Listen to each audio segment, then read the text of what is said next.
So Krause had a little bit of that in him too. But as a GM, he did a good job because not only did they win, but he had the ability to put the right players around Jordan. And that's not as easy a thing to do as it seems, because great players don't always win. Very true. True. That was a tough scene though when his wife was booed pretty ruthlessly. Yeah, that was and that was just bad timing. What happened? Yeah. I don't. I actually, and that was partially the Last Dance. Most of those fans in the building didn't even know who Krause kind of was. But then in the Last Dance, Michael actually in the Last Dance, was revisited all those issues he had with Jerry. So they were introducing all these people, who were up on the stage during that kind of Ring of Honor thing, and they mentioned Krause. It's like mentioning the president's name when you're at a ball game. Everyone boos. Whether a good president or bad, everyone boos. Or the mayor, John Henry for the Red Sox right now. Yeah, he's on the shit list. Whatever the mayor, whoever the mayor of the city is, and he shows up at the opening day, everyone boos. They wouldn't even know him, But it's and so it was the same thing. Krause's name get mentioned. And they happened to just put the camera on his wife then, because obviously he wasn't there. Right. And so, it was like, whereas I had good timing in a lot of things I did, they had bad timing. That was bad. That was definitely bad. Yeah. So, Sam, Jordan obviously took kind of an unconventional turn into retirement the second time around, the age of 34, and came back with the Wizards. I know you alluded to a little bit earlier in terms of like the roster, but did you see his mood start to change in terms of like the love of basketball at all? I know you said it was a little bit, kind of got the burnt out feeling a little bit, but what do you think kind of contributed to that? Well, like I said, he really carried that team, and it was coming apart at the seams in 97, 98. If you from The Last Dance or read about it, Pippen is angry at the Bulls, and contract, whatever's going on. And so, he doesn't have this surgery that he's supposed to have in the summer. He waits until September, says, well, I got injured on their time. I'm going to rehab on their time. So, Michael's kind of pissed about this because now they're starting the season, Pippen's not there, and so, he's come back, for, to win, obviously. That's all he's involved in.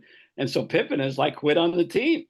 And then I remember we were on a trip. The Bulls always went on a Western Conference trip in November, the circus trip, they would call it, when there was a circus. It used to be Ringling Brothers used to be in the United Center in November. And so they'd go out for 2 weeks. Knicks always had those trips too, So we'd go out for 2 weeks and we go west, and so Pippen, he couldn't play, but he wanted to come. We're going to LA, we're going to, warm places. It's already, bad in Chicago. So we're sitting around, I think it was in Seattle. We're sitting around and Pippen goes, well, I may be back in a couple of months, but I'm not coming back to play for the Bulls. I'm never playing for the Bulls ever again. And so, so now this, that comes on top of everything. So Michael is like, it's not like he's unaware of, what these guys are doing and saying. Dennis, if you remember, that's the season, he took off, went to Vegas. And that was the other thing in The Last Dance where they jiggled it a little bit, that you thought it looked like Michael went to get him in Vegas, bring him back. Yeah. Michael might ever go to rescue by Dennis. himself. Yeah. So that never happened. There was Well, they can't nothing. send Michael to a casino by himself, Right. But Dennis did go. Dennis took off. They were given that. They realized he was losing it. I remember we were in Philly one time, and Phil told Steve Kerr and Luke Longley to take him to Atlantic City. Let him go run around all night, get some energy. And they stayed up all night, and because they know that he's, going off the deep end. So he's got Dennis going off the deep end. He's got Scotty quitting on the team, not wanting to play again. And Luke's, guys breaking down. So he in his mind, he knows this is the end. This is the last dance, like Phil said. And he Writing knows, was on the wall. and he knows Phil's gone. Yeah. But he played it up. That's the thing. He knew, he knew how to create drama. So he played it up all season, like, well, I'd come back, but there were ones that, they're getting rid of Phil and they're getting rid of this guy and Scott, and so I want to come back and but what happened was, I mean, he's a basketball player. We do what we love, and so that's what he loved. But he made a deal with Abe Holland and the Wizards. Then I don't know if they were the Little Bullets then or Wizards, whatever they were. That if he came in, and because he first came in as like the GM, and then they were having some attendance issues, and they said if you play, when you finish playing, it will sell you a ownership share of the team. And Washington reneged on that. So he went back to play. And then when he was done the 2 years and came in for his ownership share, they said, yeah, we forgot about that. So he got, so they really, they reneged on that. But that's why he had come back, because that's the path he saw into getting into ownership, which David Stern fixed for him with the Charlotte thing. But at the time, he was going to become the owner of the Wizards. But like in Minnesota now, what's going on? The owner then decides, well, maybe I don't want to get rid of the team. And maybe I don't want Michael Jordan around telling me what to do. Well, so they backed up that deal. So Sam, he came back more, because they had promised him that if he played and got the thing back on financial footing, they would give him the equity. Yeah.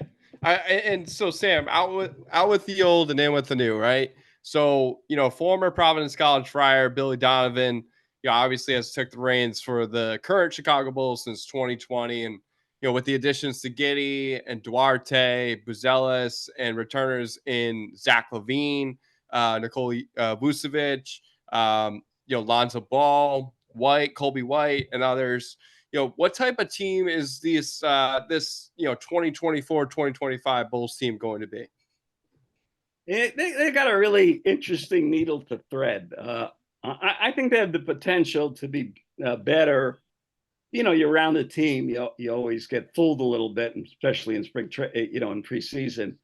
But they are trying to change their style of play, and they do have players, like Zach, particularly, who have been undervalued by the league, and in part it's the Bulls' fault. They kept saying, "Well, we're trying to trade Zach. Nobody wants him." That hardly raises confidence. But he's a really good player. He's not, like your A. He's not your number one guy. That's the problem, that they didn't have a number one guy. So they said, "Well, then you're the number one guy." That's what teams do. They said, well, they always put guys in that position. They said, well, you're not a point guard, but we don't have a point guard, so you be a point guard. And then the guy said, well, he doesn't play well as a point guard. He said, well, because I'm not a point guard, anyway. So it's sort of like that with Zach. And, they do have more talent than the league believes. But the problem is, they gave away a lot of draft picks. And they sort of in a transition now to, turn it over from those, Vucevic, some of the older players, to younger players. And they do have some good younger players. Kobe White is very good. Ayo Dosunmu, potential to be not great, but very good. And some, young guy, this guy they drafted this year, Buzelis, I think has, a lot of possibilities. He's just 20 and he weighs about 115. So got a ways to go, but he's really athletic and really talented. And they owe San Antonio their draft pick this year from the Rosen deal. And this, everybody's heard, is a good draft, not just the Cooper flag, that there's maybe five or six guys. So really, it makes the most sense to be in this draft and get that pick back. So to get that pick back, they need to be in the bottom 10. So they even if they play it out, they could come close to that. But if they play it out with the talent they've got, they'd probably just miss. So it doesn't really make sense to get back in the play-in, be out in the first round, even if you get there, when you got a chance to get in this draft and get a player. So, they're kind of in the middle of that, pretending they're going to play. And and the key is going to be to see at trading deadline in February. You know, it's like the Rockets in '84, you know, which led to the lottery. Ralph Sampson was the #1 pick in the '83 draft, and he was a great player, rookie of the year. I think he was an all-star as a rookie. They stopped playing him in the fourth quarters of games that season, so they would end up in last place so they could get Elijah. So, you know, the Bulls might do something like, and I'm not a tank guy. I don't like it because I go to the games, but this is the year to do it. This is the year to get that pick, you know, because you're close enough that you don't have to do, you know, one of these Detroit Pistons rebuildings, which, you know, you spend 5 years losing 50, 60 games. You know, you just got to do it 1 year because then you could get some salaries off the books, you know, either Vucevic or Dak. You know, you can get in free agency. You've got a core of young players, but it really doesn't make sense to play it out and be seventh or something. So that's kind of where they are. But the issue, Pistons... Sam, I was just gonna say, Ticket. The issue, Sam, is Billy Donovan's, you know, coaching career could be on the line, you know, if they do tank, right? So because he hasn't been. I'll give you a. It's not. Okay. It's not. I know there's betting sites say, oh, first cut. No, not only has he got 2 more years guaranteed, I'm fairly sure he's going to get an extension in that time. He's not going anywhere. Good. So Billy's not going to coach for his job that way. Now Billy's competitive. He's going to coach to win. You know, he's not going to be coaching. It's up to management. You know, the same thing, you know, with other things. It's up to management, you know, they'll start trading guys maybe, or, you know, putting guys with load management. Who knows what they'll do? You know, there's any number of things you can do in this era. You know, Billy's going to try to win every game, you know, but there are ways that you can keep him from doing that. But he's safe. He's not going anywhere. All right. If any of those betting sites, you know, if they're all saying, you know, bet the over, you can wager on that. He's safe, unlike what they say.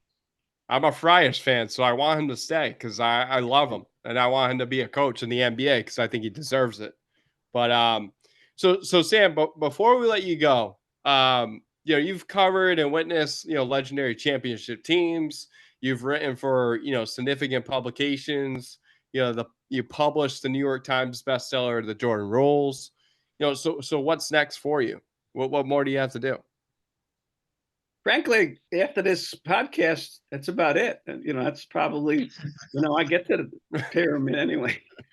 You know, a lot of I was mentioning to my wife, who occasionally talks to me, that a lot of my younger colleagues, when I go to the Bulls games, always say, so when are you retiring? Actually, unlike a lot of the media, I'm friends with Greg Popovich. And so when he came in last year to Chicago, I said, you know, it's really great to see you, because for a change, I'm in a room with another person that somebody's saying, when are you retiring? So it's the same thing. I've been fortunate to have a job, you know, most of my life that I love doing, love going to. And so I always tell the players that, not that they seek advice from me, you know, but when they're closing in on that, I said, let them run you out. If there's something you like doing, you know, you continue to do it until they won't let you do it anymore. So fortunately for me, the Bulls are continuing to let me do it. And it's a very casual way. You know, I write a column off the games, and it's, you know, having done it for 40 years, it's really not hard work. But also, actually, it won't be out yet. It won't be out for a year. But finishing a book, collaboration with Phil Jackson, NBA history, that we finished up, and awesome. I did my part. Phil's got the manuscript now, and he's taking out the things he said that he didn't want to say, from what I can tell. Yeah. But he's somewhere in Wyoming editing. Yeah, Montana, actually. He's Montana. Yeah, I knew it was one of those states. Yeah, next week he's going to LA for the winter. So anyway, that was great fun because I went up to Montana a couple of times out in LA. So we spent 2 weeks together just kind of talking over NBA history. And it's kind of what I call a conversational history.